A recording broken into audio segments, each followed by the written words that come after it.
All right, so we're diving deep into the 1968 Democratic National Convention protests in Chicago. Hmm. We're going to be using some audio from the American Scandal podcast. We're going to try to understand not just like the events themselves, but the motivations, the tensions, and like the long-term consequences, the stuff that makes this more than just a historical footnote. You ready? Absolutely. I think, w- what often gets overlooked is just how many different groups were coming together in Chicago. It wasn't just like one big anti-war movement. Right. You had, Tom Hayden and the Students for a Democratic Society, the SDS, Yeah. and the National Mobilization Committee to End the War in Vietnam, MOB. They're taking a more radical stance.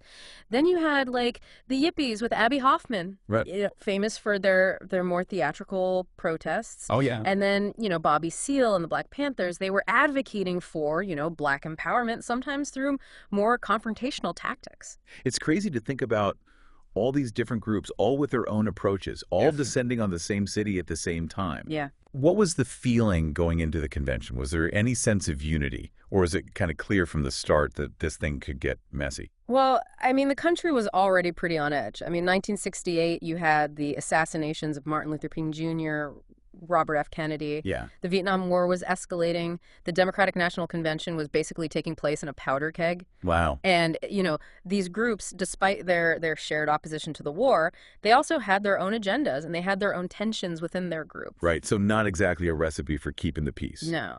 And then on top of all of that, you have Mayor Daley, kind of the embodiment of old school Chicago politics, iron grip on the city. Mm. How did he and the city in general react to this influx of protesters? Yeah.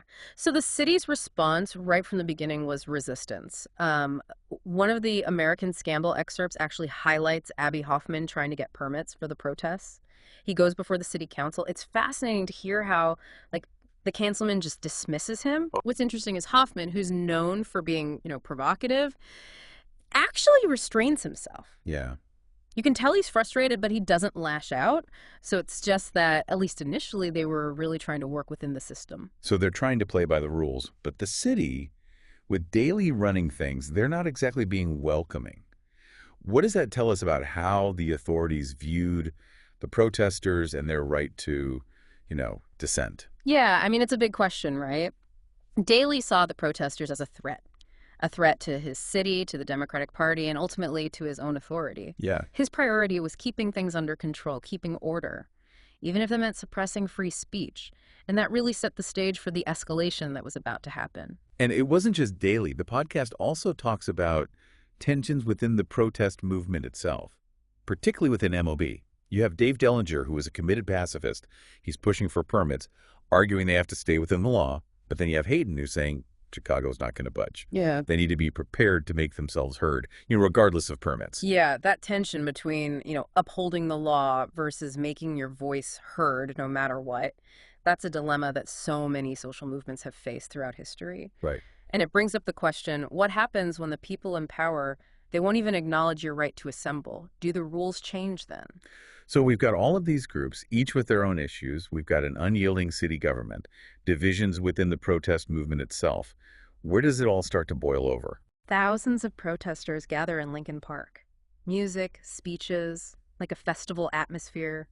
It seems pretty peaceful, hopeful even, until the 11 p.m. curfew hits. The American Scandal episode captures Hayden's experience when the police arrive. Whistle blows, tear gas, people running, panicking.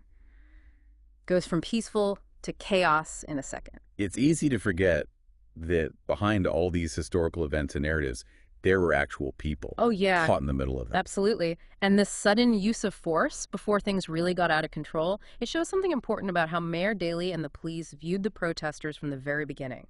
This wasn't about protecting free speech. It was about control, sending a message. And then into this already tense situation, Bobby Seale arrives. What was his role in all of this, and how was his point of view different from some of the other leaders of the protests? Yeah, Seale's arrival adds another layer to this whole thing. The podcast describes his visible discomfort, being a Black Panther leader in this mostly white crowd. He has this conversation with Jerry Rubin, one of the Yippies. It's kind of chilling. Yeah. Rubin's expressing this almost naive optimism, and Seale cuts right through it calls the situation a tinderbox. So he's seeing something that maybe some of the white protesters weren't seeing, like the potential for this to turn deadly. Yeah, exactly. Seal was very aware of police brutality, especially towards black people. He understood the danger in a way that others at that point might not have. So he gives his speech advocating for revolutionary tactics, power to the people, but then he leaves pretty quickly, almost like he knows what's coming. Right. Seal understood the power of symbolism, but he also prioritized the safety of his people. He sensed that things were getting out of control in Chicago, and it wouldn't be long before things got even worse. Okay, so we got the stage set. Yeah. A city on edge, protesters with different goals, a police force that's ready to use force. What was the incident that really set things off, the turning point? It's the flagpole incident in Grant Park that really changes everything. The podcast describes this diverse crowd, the tensions, like thick, Yeah. and this guy climbs the flagpole. Seems like a pretty symbolic act of defiance. Right. Rennie Davis, one of the SDS leaders, he's trying to keep things calm, telling people to chill out. But then all of a sudden the police just surge forward, violence breaks out, Davis gets injured. And this isn't some dark alley. No. This is Grant Park, Yeah. a public space. Mm-hmm. And the violence was filmed, the whole world saw it. What impact did this have on the protesters, especially Hayden, who had been arguing for a peaceful approach? Yeah, the impact was huge. For the protesters, this wasn't just the police overreacting, it confirmed what they were afraid of. They saw that playing it cool, trying to de-escalate, that might not be enough. The podcast highlights Hayden's reaction, and he's scared for Davis's life. The whole thing really shakes him up. It's a turning point for him, makes him start to question his own commitment to nonviolence. So this one incident, caught on film, it shifts the entire dynamic. It validates the fears of some protesters, and at the same time probably emboldens the police, who are now under scrutiny. Exactly, and it sets the stage for the most famous confrontation of the whole convention, the March on the Hilton Hotel. The whole world is watching. Yeah. It becomes this rallying cry. Protesters face this line of police. The tension is insane, and then it just explodes. Tear gas, police charges, protesters running everywhere. The podcast describes Hayden getting caught up in all the chaos, trying to get into the hotel bar just to escape.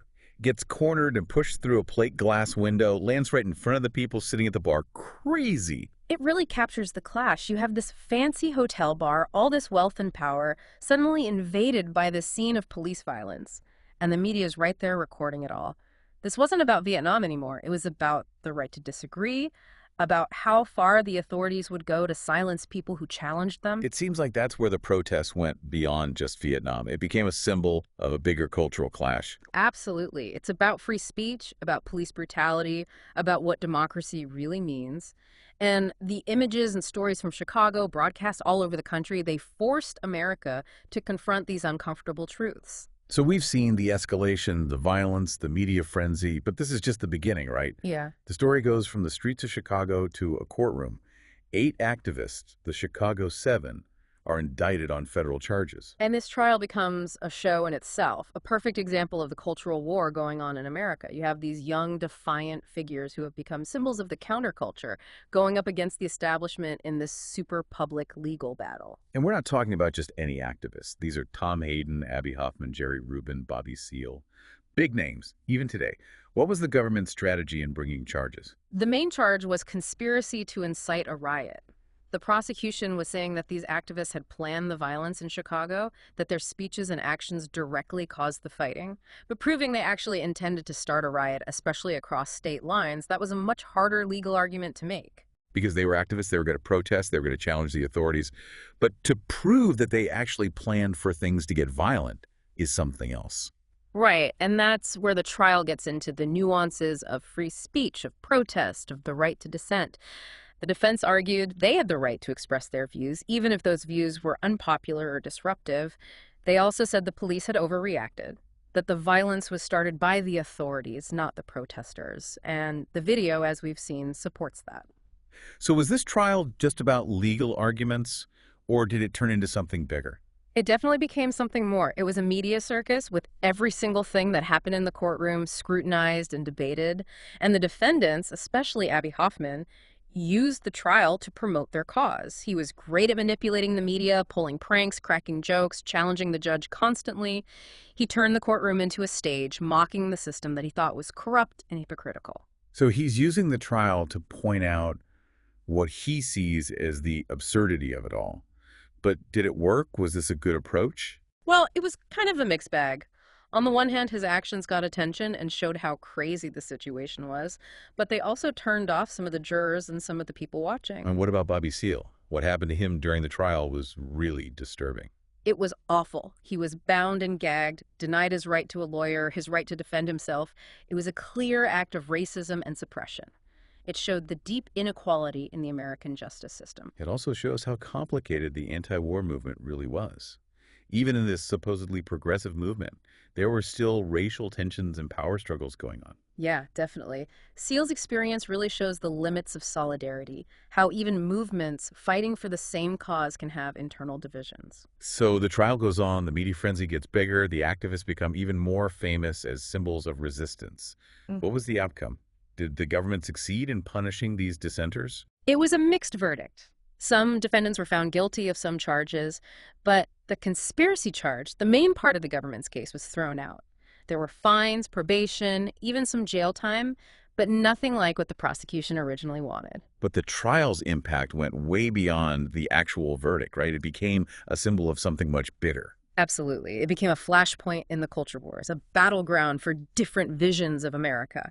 It raised fundamental questions about free speech, the role of the media, and the government's power to control its people. And those are questions we're still grappling with today. So we've talked about the protests, the police response, the craziness in the media, the trial, the verdict.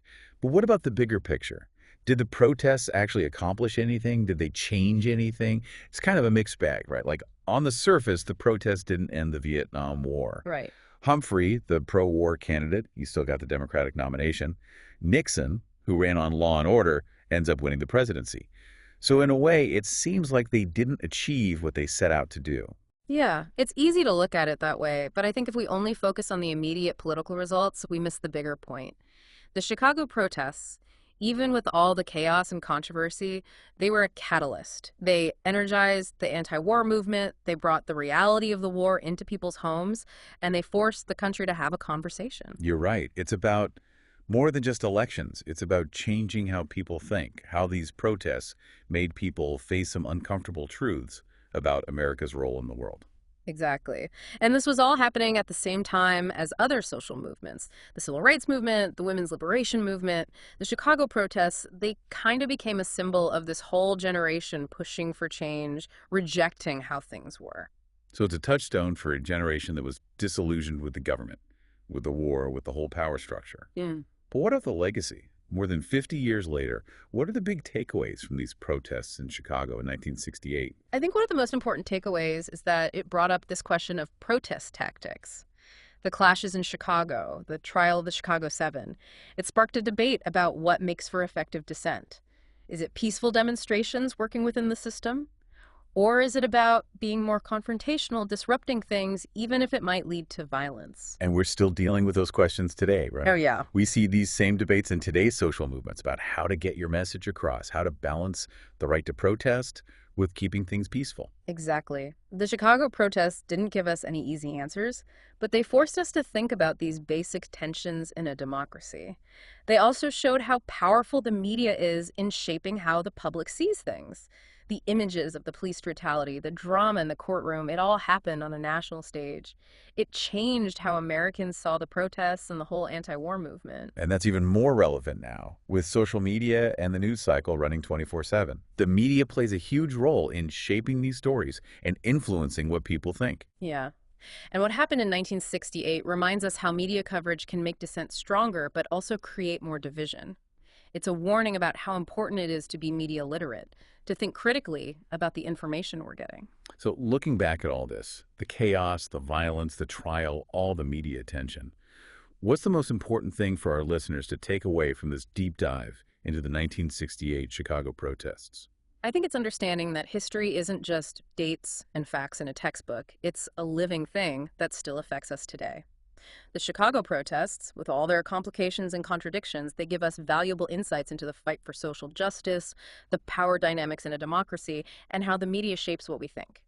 They remind us that the fight for equality is a long and difficult one, and that the questions they raised are just as important today as they were over 50 years ago. It's a good reminder that those struggles, those debates, they're still happening. And understanding the past can help us deal with the present, maybe even find a better way forward. Exactly. That's the power of really diving into a topic like this. It's not just about learning about what happened before. It's about using that knowledge to understand ourselves, our society, and the challenges we're facing right now. Well, that's all the time we have for today. But I want to thank our expert for joining us on this deep dive into the 1968 Chicago protests. And a special thank you to our listeners for joining us. Until next time.